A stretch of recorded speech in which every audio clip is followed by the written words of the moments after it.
ये सिर्फ एक विलेन की कहानी नहीं, ये कहानी है उस आदमी की जो खुद को भगवान से भी ऊपर मानता है। ये कहानी है डॉक्टर डूम की।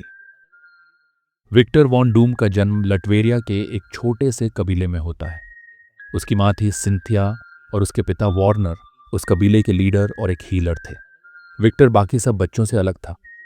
जहां बच्चों की मेमोरी जन्म के पहले कुछ सालों तक फॉर्म ही नहीं होती, विक्टर की मेमोरी उस समय से है जब वो अपने माँ के पेट में था। लेकिन उनका जीवन आसान नहीं था।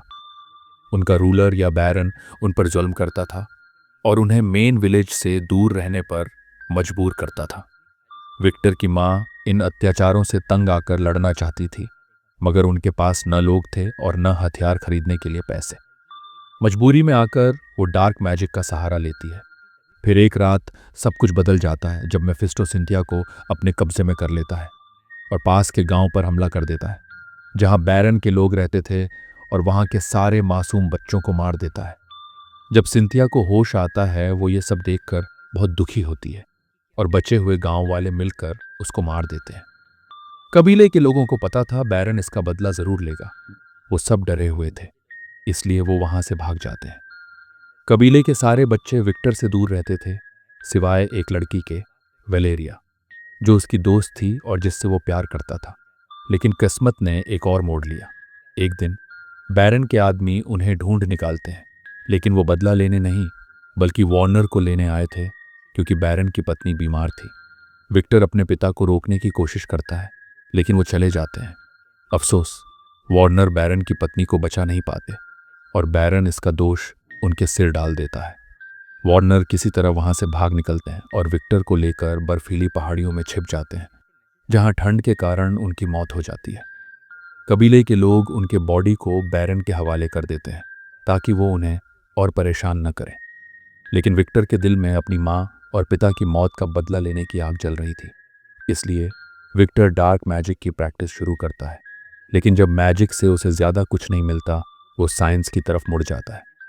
उसने साइंस और मैजिक को मिलाकर ऐसे वेपन्स बनाए कि उसके कबीले वाले बैरन के लोगों पर भारी पड़ने लगे। जल्द ही वो अपने कबीले का लीडर बन गया। एक रात जब वो घूम रहा था, तभी बैरन का एक आदमी उसे ढूंढ लेता है। वो उसे बैरन के पास ले जाना चाहता था, लेकिन विक्टर उस आदमी का गला घोंटकर मार देता है। उसने पहली बार किसी की जान ली थी और इस गिल्ट से वो पूरी रात सो नहीं पाया। लेकिन अगली सुबह उसकी जिंदगी एक बार फिर बदल जाती है। अमेरिका से एक आदमी उसे अपने साथ ले जाने आता है ताकि वो वहां पढ़ सके और उनके लिए काम कर सके। विक्टर लटवीरिया से बाहर निकलना चाहता था, इसलिए वो उस आदमी के साथ अमेरिका चला जाता है। अमेरिका पहुंचते ही एक आर्मी जनरल विक्टर को उनकी फैसिलिटीज दिखाता है। उसे एक सीक्रेट लैब भी देता है। जिस कॉलेज में विक्टर का एडमिशन होता है वहां रीड रिचर्ड्स भी पढ़ता था। पूरे कॉलेज में रीड अकेला था जो विक्टर के दिमाग को टक्कर दे सकता था, लेकिन विक्टर के पास साइंस के साथ मैजिक भी था। अमेरिका वाले विक्टर का इस्तेमाल अपने फायदे के लिए कर रहे थे, लेकिन विक्टर का एक सीक्रेट मिशन भी था, अपनी माँ की सोल को मेफिस्टो से छुड़ाना। एक दिन एक पार्टी में विक्टर एक लड़की को किस करता है, लेकिन उसे उस लड़की में अपनी माँ या वलेरिया की झलक नहीं दिखती। गुस्से में वो उस लड़की का गला दबाकर मारने की कोशिश करता है, लेकिन विक्टर पर कोई एक्शन नहीं लिया जाता और उस लड़की को पैसे देकर शांत कर दिया जाता है, क्योंकि विक्टर और उसके इन्वेंशंस अमेरिका के लिए बहुत ज़रूरी थे। उसने कुछ ही समय में एक टाइम मशीन और डूम बॉट्स बना दिए थे, लेकिन ये सब तो सिर्फ एक दिखावा था। उसका मेन प्रोजेक्ट उसके सीक्रेट लैब में था, एक ऐसा डिवाइस जिससे वो मेफिस्टो के रेल्म तक पहुंचकर अपनी माँ को आज़ाद कर सके। एक दिन रीड को उसके सीक्रेट फाइल्स मिल जाते हैं और वो विक्टर को बताता है कि उसके कैलकुलेशंस में कुछ गड़बड़ है। विक्टर उसकी बातों को नज़रअंदाज कर देता है और उसे वहाँ से जाने के लिए बोलता है। फिर विक्टर उस मशीन का इस्तेमाल करके मेफिस्टो के रेल्म में पहुँचता है। वो अपनी माँ से मिलता है, लेकिन तभी मेफिस्टो उस पर हमला कर देता है, जिससे वो मशीन ब्लास्ट हो जाती है। जब विक्टर की आंखें खुलती हैं तो वो खुद को एक हॉस्पिटल में पाता है। उसका चेहरा जल चुका था। उसके बाद उसे कॉलेज से निकाल दिया जाता है। अमेरिका में अब रहने का कोई फायदा नहीं था। उसने अपने डूम बॉट्स का इस्तेमाल करके अपने सारे इन्वेंशंस को जला दिया और वहां से भाग गया। अमेरिका से भागने के बाद विक्टर यूरोप पहुंचता है। वो अमेरिका वालों से तो छुटकारा पा लेता है, लेकिन मेफिस्टो के नाइटमेयर्स अभी भी उसका पीछा कर रहे थे। एक दिन उसे सोवियत यूनियन के कुछ लोग मिलते हैं। वो लोग विक्टर को अपने साथ ले जाने आए थे। जब विक्टर मना करता है तो वो उसे जान से मारने की धमकी देते हैं। विक्टर कहता है, मेरे पास खोने के लिए कुछ भी नहीं है, इसलिए मौत से मुझे डर नहीं लगता। फिर एक दिन अचानक उसे वलेरिया मिल जाती है। वो विक्टर को ढूंढते हुए वहां तक आई थी। वलेरिया विक्टर को बताती है कि लटवेरिया में बैरन उसके लोगों पर अत्याचार कर रहा है। वो दोनों कुछ दिन एक साथ बिताते हैं। वलेरिया विक्टर से कहती है कि उसे अब घर लौटना चाहिए क्योंकि उसके लोगों को उसकी ज़रूरत है। विक्टर कहता है, मैं इस बारे में सोचूंगा। अगले दिन जब वो दोनों बाहर जा रहे होते हैं, तभी एक भिखारी वलेरिया को एक फूल देता है। अगले ही पल वही सोवियत यूनियन के लोग वापस आते हैं और वलेरिया को पकड़ लेते हैं। फिर हमें पता चलता है कि इन्हीं लोगों ने बैरन के साथ मिलकर वलेरिया को यहाँ आने पर मजबूर किया था ताकि वो उसका इस्तेमाल करके विक्टर को अपने साथ चलने पर मजबूर कर सके। लेकिन तभी किसी ने उन सोल्जर्स पर हमला कर दिया। जो फूल भिखारी ने वैलेरिया को दिया था वो एक शील्ड में बदल जाता है और उसके चारों तरफ फैल जाता है। सब कुछ शांत होने के बाद वो भिखारी दिखता है, घायल हालत में। वो विक्टर से कहता है कि वो तिब्बत से आया है। उसके लोगों को बताया गया था कि एक ऐसा आदमी आएगा जो सब कुछ खो चुका होगा, जो अपने चेहरे को दुनिया से छुपाएगा और वही उनका अगला मास्टर बनेगा। वो बूढ़ा आदमी विक्टर से कहता है कि यही उसकी डेस्टिनी है। ये सुनकर विक्टर वालेरिया से कहता है कि उसे घर लौट जाना चाहिए और खुद निकल पड़ता है तिब्बत की तरफ। मगर उस एंशिएंट मंदिर तक पहुंचना आसान नहीं था। बर्फीली आंधियां, पहाड़ों के रास्ते और अनेक खतरे उसका इंतजार कर रहे थे। सबसे बड़ा खतरा तब होता है जब एक येटी उसके सामने आ जाता है। विक्टर उससे लड़ता है और येटी को मार डालता है, लेकिन खुद भी बुरी तरह घायल हो जाता है। कुछ दूर चलने के बाद वो बेहोश हो जाता है। जब उसकी आंखें खुलती हैं, वो उसी एंशिएंट टेम्पल में होता है। मंक्स उसे वहां ले आए होते हैं। उस टेम्पल में ऐसी ऐसी चीजें होती हैं जिनके बारे में दुनिया सोच भी नहीं सकती। विक्टर वहां सालों तक रहकर सब कुछ सीखता है। फिर एक दिन मंक्स उससे कहते हैं कि अब उनके पास विक्टर को सिखाने के लिए कुछ नहीं बचा और वो उसे अपना मास्टर घोषित करते हैं।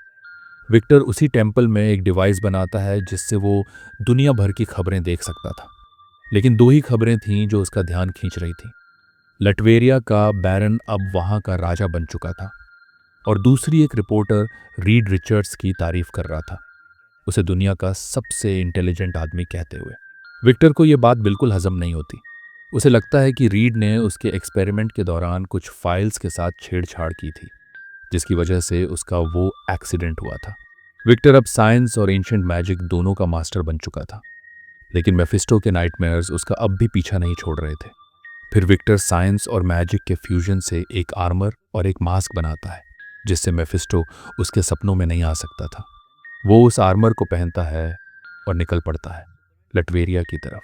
वहां पहुंचते ही वो सबसे पहले उस जगह पर जाता है जहां सोल्जर्स लोगों से जबरदस्ती काम करवा रहे थे। वो उन सोल्जर्स को मार देता है और उन लोगों से उसके आने की खबर फैलाने को बोलता है। वो चाहता तो अकेला जाकर राजा को मारकर खुद राजा बन सकता था, मगर वो उन लोगों का हीरो बनना चाहता था। इसलिए वो आम लोगों के साथ मिलकर उस राजा के खिलाफ लड़ने का फैसला लेता है। वो सबसे पहले अपने कबीले के पास जाता है और उन्हें अपना प्लान बताता है। कबीले का एक आदमी विक्टर का साथ देने से मना करता है, तब वो उसे मार देता है। बाकी लोग उसको फॉलो करने लगते हैं। वो लोग राजा के लोगों पर हमला करना शुरू करते हैं। धीरे धीरे वो बहुत सारे गांव और शहरों पर कब्जा करने लगते हैं। उसकी आर्मी और लोगों के बीच पॉपुलैरिटी दोनों ही बढ़ने लगती है। वो अब लोगों का मसीहा बन चुका था। उसने राजा को एक मैसेज भेजा, ये कहते हुए कि अगर वो अभी सरेंडर करता है तो डूम उसको जिंदा छोड़ देगा। लेकिन राजा इस ऑफर को ठुकरा देता है। डूम ये बात अपने लोगों को बताता है और उनसे कहता है, लड़ाई के लिए तैयार हो जाओ। अगले दिन वो अपने लोगों के साथ मिलकर राजा की आर्मी पर हमला कर देता है और उन्हें हरा देता है। उस दिन शाम को डूम का एक आदमी आकर उससे पूछता है कि उन कैदियों का क्या करना है जिनको उन्होंने जिंदा पकड़ा है। वो उससे आगे कहता है कि राजा की आर्मी में ऐसे बहुत लोग हैं जो डूम को ज्वाइन करना चाहते हैं। तब विक्टर एक प्लान बनाता है और एक कैदी को जाने देता है। अगली सुबह जब विक्टर अपनी आर्मी लेकर कैपिटल पहुंचता है, तब राजा की आर्मी उस पर हमला नहीं करती और उसे आसानी से अंदर जाने देती है। दरअसल विक्टर ने उस सोल्जर को जाने दिया था ताकि वो राजा की आर्मी को विक्टर का साथ देने के लिए मना सके। अंदर जाकर विक्टर को पता चलता है कि वो राजा कैथीड्रल के अंदर छुपा हुआ है। वो वहां जाता है और उसे मार डालता है। उसका बदला पूरा होता है और वो लटवेरिया का मोनार्क बन जाता है। तो ये थी विक्टर वॉन डूम की कहानी। आगे की कुछ कॉमिक्स में वो डॉक्टर स्ट्रेंज के साथ मिलकर अपनी माँ को भी मेफिस्टो से चुरा लेता है और सीक्रेट वॉर स्टोरी लाइन में वो बियॉन्डर्स का पावर एब्जॉर्ब करके गॉड डूम बन जाता है।